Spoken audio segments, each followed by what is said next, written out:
नमस्कार सभी को। आज हम कक्षा 10 की संस्कृत की ऑनलाइन क्लास में संकेत आधारित संवाद लेखनम पढ़ेंगे, यानी कि संकेत के आधार पर संवाद किस प्रकार से लिखा जाता है और संवाद किसे कहते हैं। आज हम इस वीडियो के माध्यम से इसको समझेंगे, जानेंगे। संवाद अथवा वार्तालाप दो या दो से अधिक व्यक्तियों के मध्य होता है। हम कहें संवाद क्या होता है, तो ये जो संवाद या वार्तालाप है ये दो या दो से अधिक व्यक्तियों के मध्य में होता है। इसकी दो प्रमुख शैलियाँ होती हैं, एक प्रश्नात्मक संवाद और दूसरा आदेशात्मक संवाद। संवाद में उत्तर सदैव ही प्रश्न अनुसार होना चाहिए। जो संवाद में उत्तर दिया जाता है वह उत्तर हमेशा प्रश्न के अनुसार होना चाहिए। जिस शैली और वाच्य में प्रश्न पूछा गया है उसी शैली और वाच्य में उत्तर दिया जाना चाहिए। अब इसमें बताया गया है कि हमारा प्रश्न जिस शैली और वाच्य में पूछा गया है तो हमारा उत्तर भी उसी शैली और वाच्य में दिया जाना चाहिए, उसी शैली या वाच्य में होना चाहिए। संवाद में निपुणता प्राप्त करने के लिए प्रश्नोत्तर निर्माण का अच्छा अभ्यास होना चाहिए।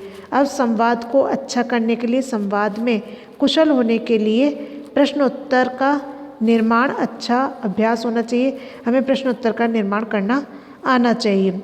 साथ ही परस्पर संभाषण का अभ्यास करना भी आवश्यक है और परस्पर अभ्यास करना चाहिए। इस प्रश्न को अच्छी तरह हल करने के लिए, समझने के लिए निम्नलिखित बातों को ध्यान में रखना चाहिए। पहला, पूरे संवाद को ध्यान से पढ़ना चाहिए कि हमारा संवाद क्या कह रहा है। फिर दूसरा आता है, प्रथम प्रश्न का उत्तर लिखने से पहले दूसरे प्रश्न को अवश्य पढ़ लेना चाहिए, क्योंकि संवाद में प्रश्नों के उत्तर प्राय अगले प्रश्न के अंदर ही मिल जाते हैं। कभी कभी क्या है, पहले प्रश्न का उत्तर दूसरे प्रश्न में मिल जाता है संवाद में। फिर आता है हमारा तीसरा, उत्तर देते समय वाक्य को लंबा नहीं रखना चाहिए। जब हम संवाद में उत्तर देते हैं तो वह उत्तर में जो हम वाक्य लिखते हैं वो वाक्य छोटा होना चाहिए। चौथा, उत्तर प्रश्न के अनुसार ही होना चाहिए। जिस प्रकार से संवाद में प्रश्न पूछा जाता है उसी प्रकार से संवाद में उत्तर भी होना चाहिए। उससे ज़्यादा बड़ा नहीं होना चाहिए, ना ही उससे ज़्यादा छोटा होना चाहिए। फिर आता है पांचवा, संवाद लेखन में लिंग वचन का ध्यान रखना चाहिए कि संवाद किस लिंग में, वचन में लिखा जा रहा है, किया जा रहा है, तो उसी का ध्यान रखना भी आवश्यक है।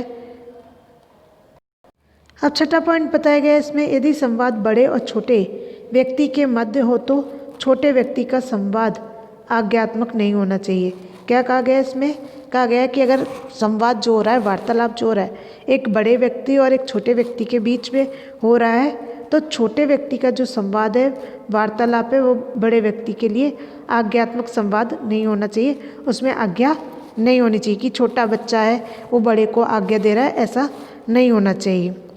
फिर कहा गया सातवां पॉइंट, वार्तालाप के काल का ध्यान भी रखना आवश्यक है कि आप जो वार्तालाप कर रहे हैं वो कौन से काल में कर रहे हैं, कि वार्तालाप कौन से काल में किया जा रहा है, बातचीत कौन से काल में हो रही है। फिर आता है आठवां पॉइंट, मंजूषा में दिए गए शब्दों के चयन के समय कर्ता, क्रिया, संज्ञा, सर्वनाम, विशेषण, विशेष्य आदि के समुचित समन्वय को भी ध्यान में रखना चाहिए। अब क्या कहा गया है यहाँ पर कि मंजूषा में जो शब्द दिए गए हैं, कर्ता दिया गया है, क्रिया दी गई है, संज्ञा, सर्वनाम, विशेषण, विशेष्य, इनके समुचित समन्वय को ध्यान में रखना चाहिए कि इनका किस प्रकार से उनका समन्वय किया जाए। फिर नवा पॉइंट बताया गया, मंजूषा के शब्दों को ध्यानपूर्वक पढ़ करके ही प्रयोग करना चाहिए, कि हमें पहले मंजूषा के शब्द पढ़ने चाहिए कि वो उनका क्या अर्थ है और फिर पूरा मंजूषा क्या है, यानी कि पूरा का पूरा वार्तालाप क्या है उसको पढ़ना चाहिए, उसके अनुसार इनका प्रयोग करना चाहिए। फिर आता है 10वां, आदेशात्मक संवाद में उत्तर प्राय वर्तमान काल या भूतकाल में होते हैं।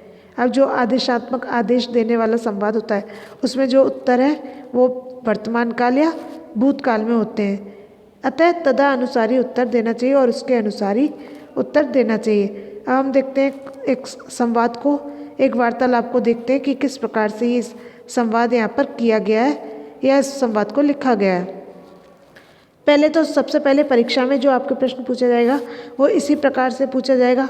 आपको मंजूषात उपयुक्त पदानि गृहीत्वा अध्ययन विषय पिता पुत्रयोः संवाद पूरयेत्। मंजूषा में से उपयुक्त पदों को छांट करके उसके अध्ययन विषय के अनुसार पिता और पुत्र के बीच का संवाद भरिए। परीक्षा में भी इसी प्रकार का प्रश्न पूछा जाएगा। अब मंजूषा क्या होता है?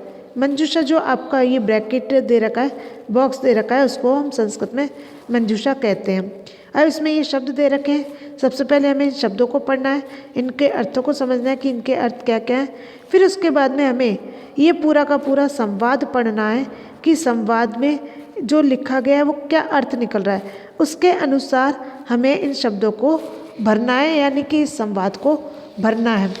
पहला दे रखा है यहाँ पर पिता कह रहा है अपने पुत्र से, रमेश तव डैश कथम प्रचलति। तो यहाँ पर कहा जा रहा है, रमेश कह रहा है, पिता कह रहा है रमेश तव कथम प्रचलति। रमेश, अब यहाँ पर जो खाली स्थान में जो शब्द आएगा, मंजूषा का जो पद भरा जाएगा वो आ जाएगा अध्ययनम, ये वाला आएगा। रमेश तव अध्ययनम कथम प्रचलति।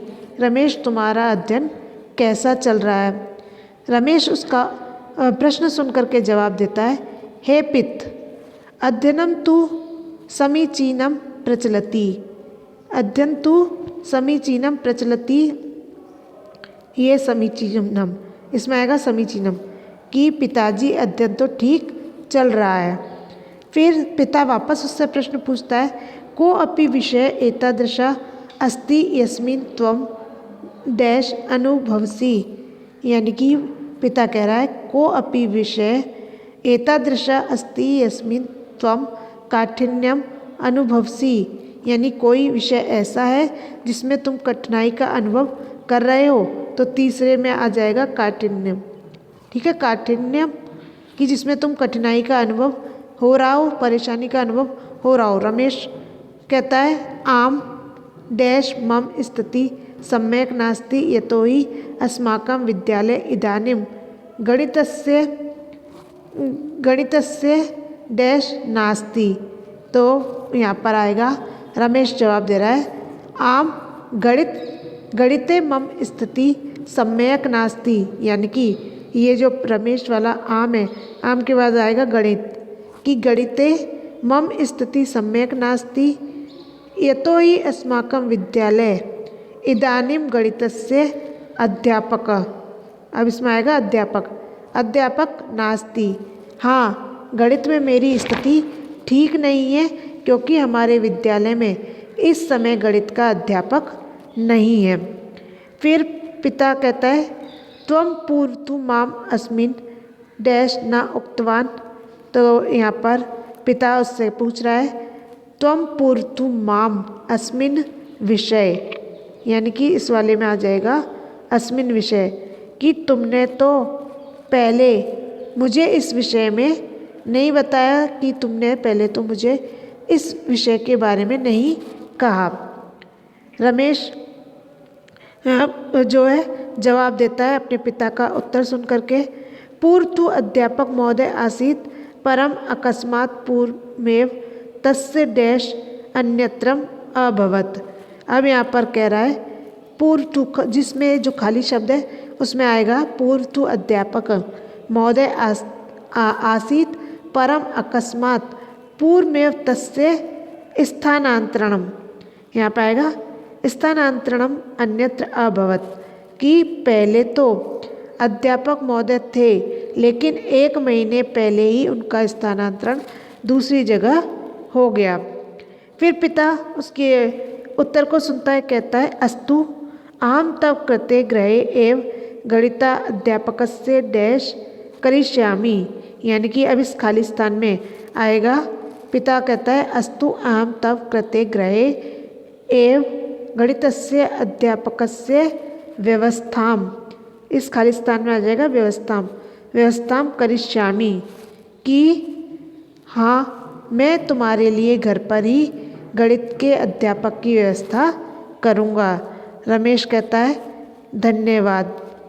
इसी के साथ हमारा ये टॉपिक समाप्त होता है।